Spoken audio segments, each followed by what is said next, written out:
put the paper here.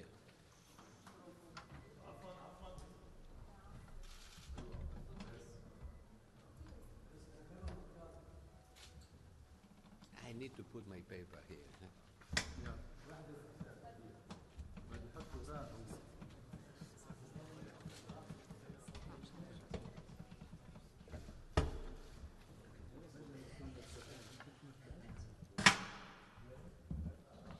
Okay.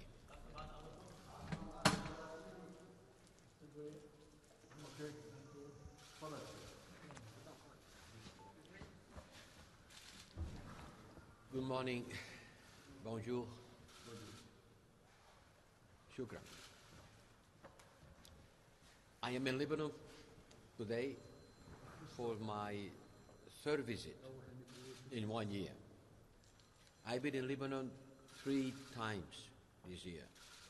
And this is my last visit as High Representative of the European Union.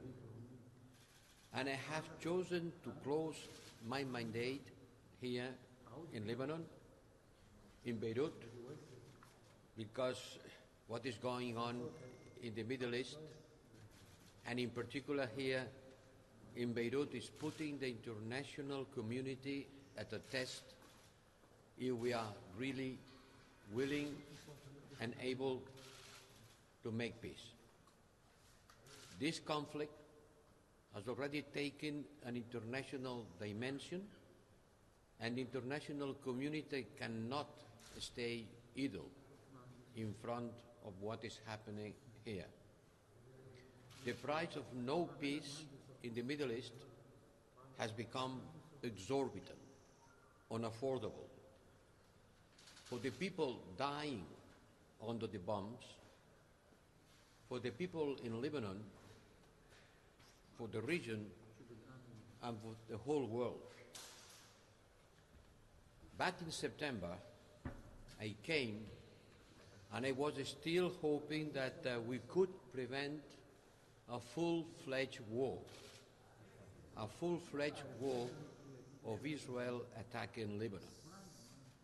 2 months later, Lebanon is on the brink of collapse, with the war raging in the south, where tens of villages have been fully destroyed, and with the airstrikes against Beirut and in Baalbek, and rockets flying over Tel Aviv.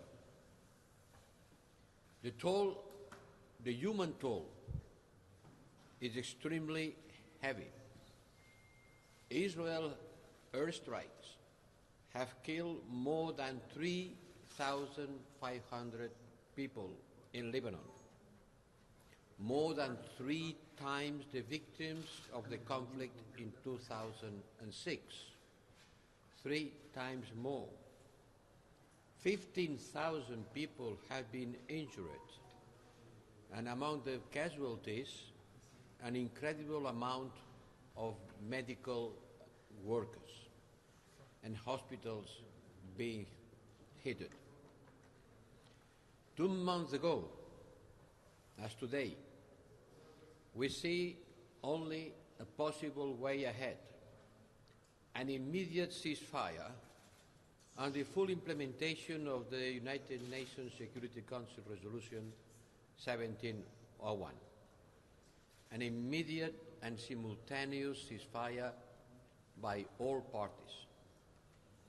And in order to reach this ceasefire, I want to commend the efforts done by the US and by France. The European Union supports both, supports the US and supports France. Deployment of Lebanese forces along the Litani River, the withdrawal of Hezbollah fighters, the withdrawal of Israeli troops, and reestablishment of a Lebanese full sovereignty by air, land, and sea. Allow me also to commend the work done by international mission UNIFIL. UNIFIL is playing a key role in an increasingly challenging environment. There are over 10,000 men and women deployed in the south. 30 of them have been injured. 4 Italians only a few days ago. The attacks against UNIFIL are completely unacceptable. UNIFIL has the strong support of the European Union, and I want also to reiterate the support to UNRWA, which is playing an irreplaceable role in Gaza, but also here in Lebanon.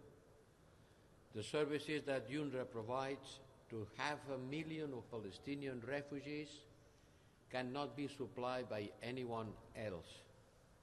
And we condemn the law passed by the Israeli Knesset, and we continue urging the Israeli government not to implement this decision.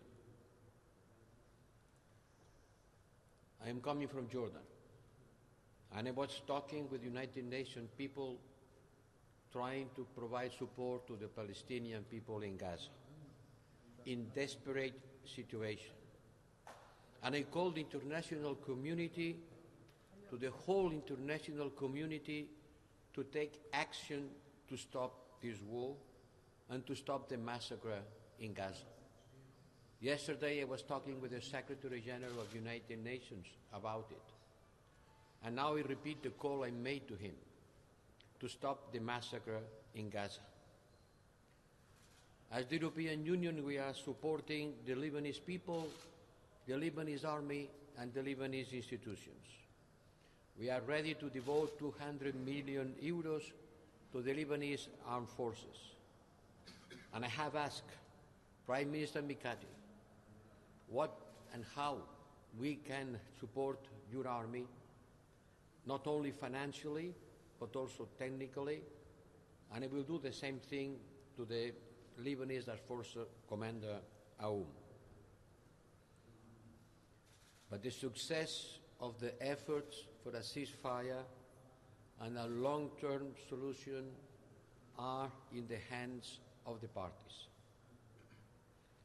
To expedite the solution to the war, Lebanese leaders need to take up their political responsibility by starting electing a president and put an end to a 2 years long vacuum of power in Lebanon. I discussed today with this Speaker Berry, and I want to encourage all political actors to take their responsibility towards the Lebanese people. There are much to do in different fronts.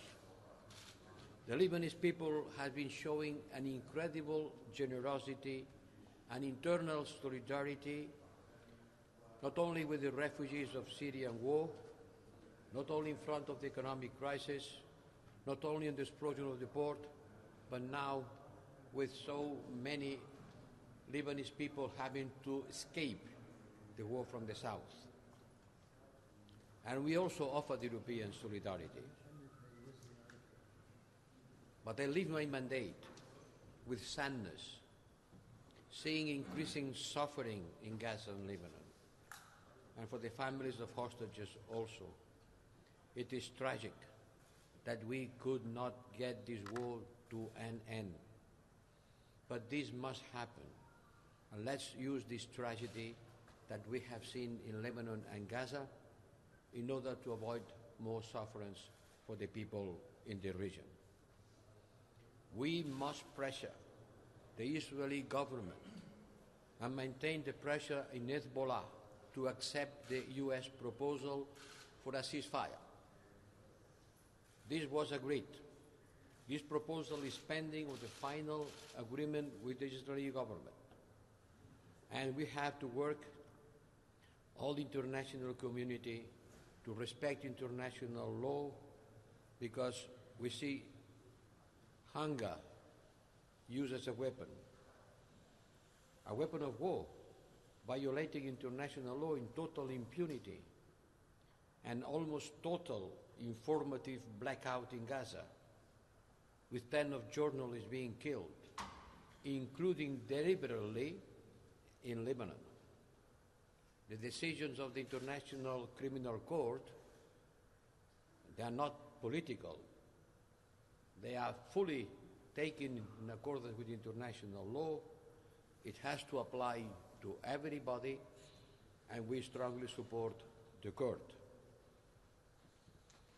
This is what I wanted to tell today after discussing with the Speaker Berry.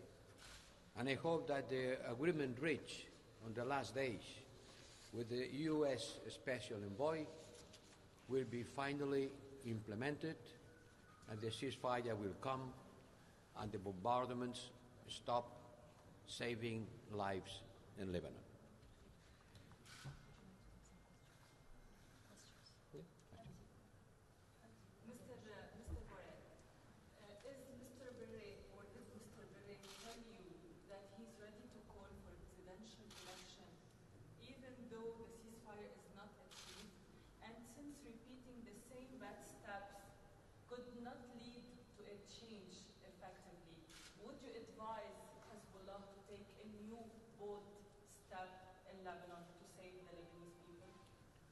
According with my conversation with the Speaker Berry, he considers that first the ceasefire has to happen.